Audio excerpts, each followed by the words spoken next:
Hello and welcome to a video where I am presenting 3 more pieces of equipment made for the LEGO City 60287 tractor, which came out a few years ago. This is the 3rd set of equipment I've done. Previously I've made a grain trailer, a flatbed trailer, a small power harrow and a couple other things. However, this time we have a larger power harrow, a seed drill and a small kind of disc harrow sort of thing. So we'll have a quick look at all 3 of these, and yes, let's start from the left with the larger power harrow.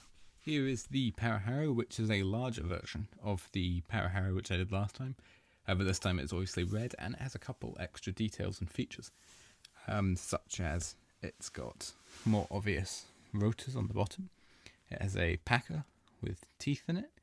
It has a PTO simulator spot, and it even has a rear PTO for a pneumatic mounted drill which can be fitted on this.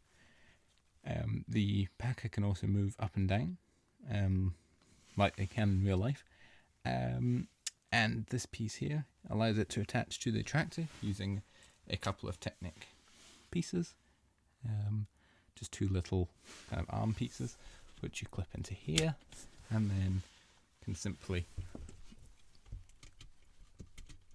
attach onto the tractor, and then it allows it to lift it, and the tractor can only just lift it with the weight, but it can, and it can lower it, sort of. It's not flawless, but there we go, and it can go along. Unfortunately the rear packer roller does not spin because of the smooth pieces on a smooth floor, but on a carpet it may spin.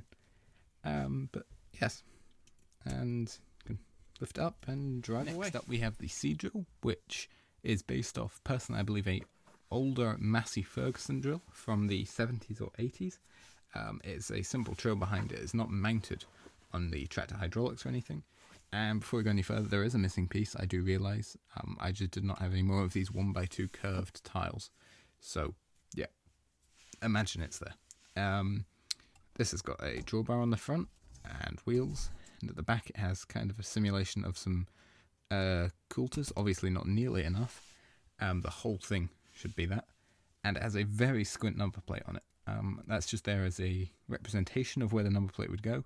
That is the only stickered 1x2 tile I could find with a plate on it. So it's also got lights and a opening flap, which you can see inside. Gives an angled hopper. It also has a little like electrical or hydraulic connection on the front. It would probably be electrical for working the lights, which you can, once attached to the tractor, pull off of here and attach to one of the 2 spots on the back of the tractor. And then you're off, and you can do your sewing. You can't turn very tight as the drawbar hits the rear wheels of the tractor, but as long as you're not wanting to turn tight, it works quite well. And finally, and probably least impressively, we have this very small little disc, kind of disc set, which has got discs that spin and some little tines on the back.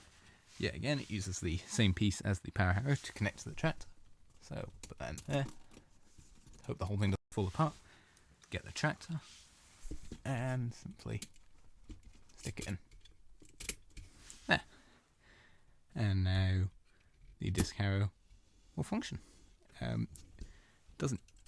Sometimes it can rotate if it's at the right height, but yeah, it can lift up and be driven away. This is not really based off any real disc harrow. It's kind of an amalgamation of many.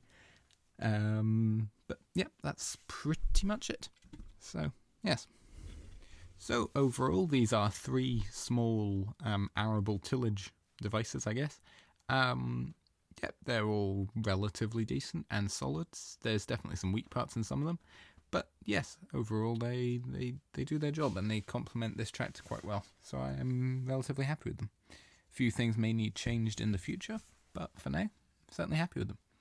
So thank you very much for watching, and I will talk to you again very soon. Bye for now.